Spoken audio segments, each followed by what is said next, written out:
इस लेक्चर में हम ट्रिग्नोमेट्री के कुछ इम्पोर्टेंट टर्म्स के बारे में बात करेंगे।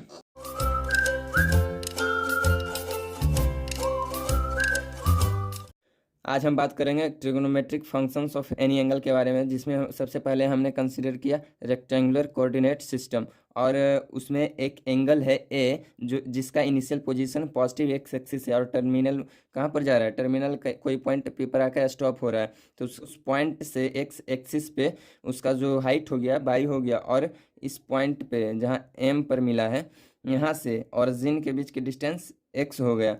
किसी भी ट्रिग्नोमेट्रिक रेशियोज को किस तरह से लिख सकते हैं?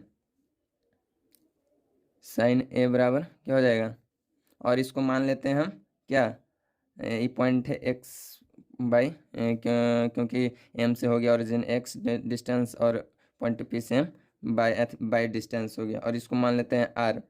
तब साइन ए बराबर हो जाएगा बाई बटा यार, बाई बटा यार एंगल ये वाला है, साइन ए बराबर बाई बटा आर। और कॉस कॉस ए बराबर क्या हो जाएगा, एक्स बटा आर। कॉस सेक ए बराबर क्या हो जाएगा, आर बटा बाई। सेक ए बराबर क्या हो जाएगा, आर बटा एक्स। टेन ए बराबर क्या हो जाएगा, बाई बटा एक्स। कॉट ए बराबर क्या हो जाएगा, एक्स बटा बाई। और अगर पॉइंट मान लेते हैं पी डैश पर आकर रुका, तब इससे इसका लेंथ एम एक्सिस पर आकर मिला, हाइट एम डैश पर मिला है, यहाँ एम है, एम डैश पर आकर मिला है, और इसका जो पॉइंट है एक्स डैश है और वाई डैश है, यानी हाइट वाई डैश हो गया और डिस्टेंस ओरिजिन से एक्स डैश हो गया। और जो पी ओपी ओपी डैश है उसका डिस्टेंस आर डैश हो गया। तब इससे कोई फर्क नहीं पड़ता है कि साइन का वैल्यू चेंज हो, हम क्योंकि ट्रायंगल राइट एंगल ट्रायंगल क्या पी ओ एम और right angle triangle P dash O M dash कैसा है, सिमिलर है, सिमिलर है। इसलिए उस पर कोई रेशियो, ट्रिग्नोमेट्रिक रेशियोज पर कोई फर्क नहीं पड़ने वाला है, जैसा है वैसा ही रहेगा। और अगर एंगल को रोटेट कर दें n टू पाई से, एंगल को अगर रोटेट कर दें, एंगल को अगर 2n पाई से रोटेट कर दें,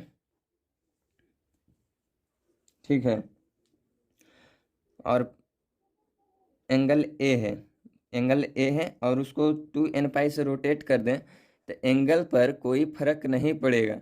जैसे अगर साइन 2n पाई प्लस ए है तो इसको हम लिख सकते हैं साइन ए, और अगर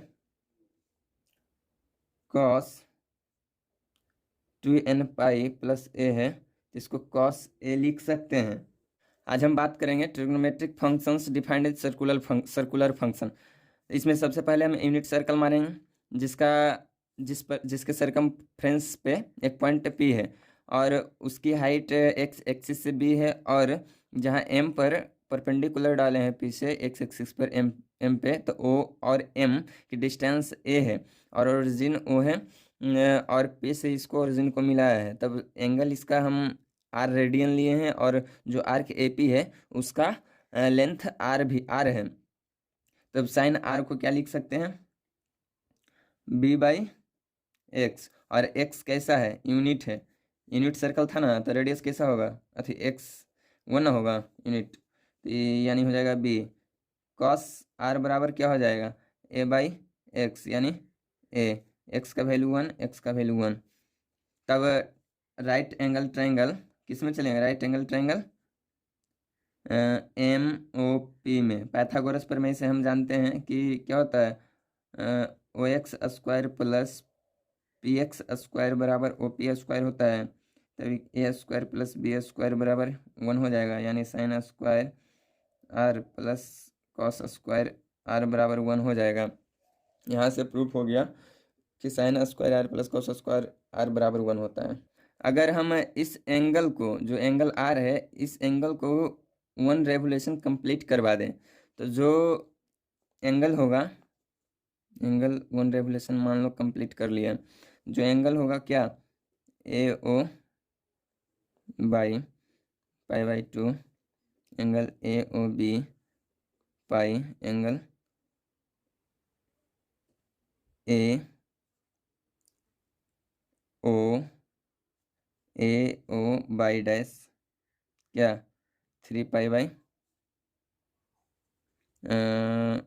2 ओके 3 पाई बाई 2 हर में पाई बटा 2 में इंटीजर मल्टीप्लाई हो रहा है, तो इसको इसलिए हम कहेंगे ये कैसा एंगल है, क्वाड्रेंट एंगल है, क्वाड्रेंट एंगल्स हैं ये सब।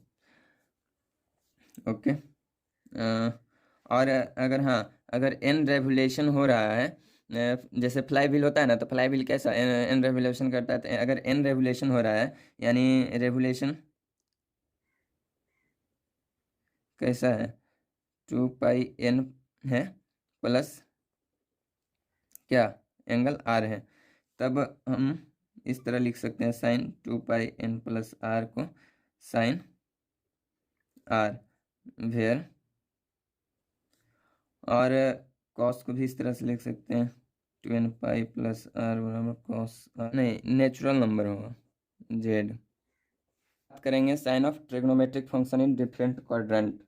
अब अलग अलग क्वाड्रेंट्स में साइन का वैल्यू ट्रिग्नोमेट्रिक फंक्शन का वैल्यू कैसा होगा, तब हम फर्स्ट क्वाड्रेंट में जितने भी ट्रिग्नोमेट्रिक रेशियोज होते हैं उनके सारे वैल्यू पॉजिटिव होते हैं, सेकेंड में साइन और कॉसेक का वैल्यू पॉजिटिव होता है, थर्ड में किसका वैल्यू पॉजिटिव होगा टेन और कॉट का, अब फोर्थ में कॉस और सेक का वैल्यू पॉजिटिव होगा, बाकी सारे का निगेटिव। जैसा कि हमने यहाँ पर लिखा है कि फर्स्ट क्वाड्रेंट में सारे का सारा ट्रिग्नोमेट्रिक रेशियोज पॉजिटिव होता है, सेकंड में सिर्फ साइन और कॉसेक थीटा होता है, बाकी सब निगेटिव होता है, टेन कॉट थर्ड में पॉजिटिव होता है, बाकी सब निगेटिव होता है, फोर्थ में कॉस और सेक थीटा पॉजिटिव होता है, बाकी सब निगेटिव होता है।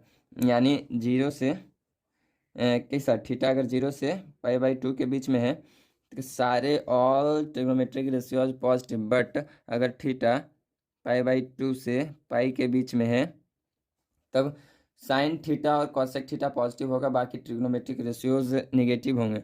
और अगर थीटा पाई से 3 पाई बाई 2 के बीच में हो तब सिर्फ टेन थीटा और कॉट थीटा पॉजिटिव होगा, बाकी सारे ट्रिग्नोमेट्रिक रेशियो निगेटिव होंगे। और अगर 3 पाई बाई 2 से थीटा 2 पाई के बीच में हो तो सिर्फ कॉस और सेक थीटा पॉजिटिव होते हैं, बाकी सारे ट्रिग्नोमेट्रिक रेशियोज निगेटिव होते हैं। अब हम बात करेंगे कि साइन का value first quadrant, second quadrant, third and fourth quadrant में कैसा होता है, यानी सारे ट्रिग्नोमेट्रिक रेशियोज का वैल्यू फर्स्ट से फोर्थ तक के क्वाड्रेंट में वैल्यू कैसा होता है उसका, यानी फर्स्ट क्वाड्रेंट में जीरो कितना थीटा कैसा है 0 से पाई बाई 2, 0 से पाई बाई 2 के ये है। अब साइन फर्स्ट क्वाड्रेंट में कैसा होता है 0 से कितना जाता है 1 जाता है, 1 गया यानी इंक्रीज किया, कॉस 1 से कहाँ जा रहा है 0 डिक्रीज किया, और कॉमा दे देते हैं ज़्यादा बेटर है। टेन कैसा जाता है 0 से इन्फिनिटी यानी इंक्रीज किया, कॉट उल्टा हो जाएगा इन्फिनिटी से 0 आता है डिक्रीज किया, सेक कैसा आता है 1 से इन्फिनिटी जाता है इंक्रीज किया, और कॉसेक कैसा आता है इन्फिनिटी से 1 आता है डिक्रीज किया। क्योंकि हमने सारे का वैल्यू लिख दिया है कौन क्वाड्रेंट में कैसा इंक्रीज कर रहा है कैसा डिक्रीज कर